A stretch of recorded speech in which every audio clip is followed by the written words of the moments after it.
In the mid-1700s, 13 colonies stretched across the Atlantic coast of North America. From across the ocean, King George III and the British Crown cast a long shadow of control. But resentment was growing.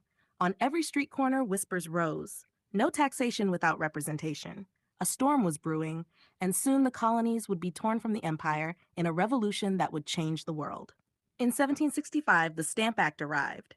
Shopkeepers, farmers, and families were forced to pay taxes on nearly everything: newspapers, letters, even playing cards. For many colonists, this was the breaking point.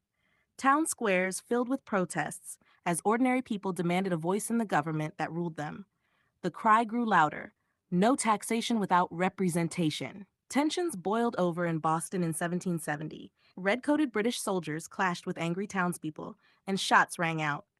5 colonists fell, including Crispus Attucks, a free black man, becoming martyrs of the cause. Paul Revere etched the scene, spreading outrage across the colonies. 3 years later, disguised patriots dumped tea into Boston Harbor under moonlight. The Boston Tea Party enraged Britain, and King George III struck back with the intolerable acts. But each punishment only drew the colonies closer together. On April 18, 1775, Paul Revere galloped through the night warning, "The British are coming." At dawn, militia faced British troops on the fields of Lexington. No one knows who fired the first shot, but history remembers it as the shot heard round the world. As the Redcoats marched back to Boston, colonists attacked from behind stone walls and trees. The revolution had begun. Only weeks later, colonists fortified the heights around Boston.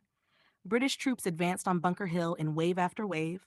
Colonial officers shouted, "Don't fire until you see the whites of their eyes." The British finally seized the hill, but at a terrible cost. Hundreds of redcoats lay dead.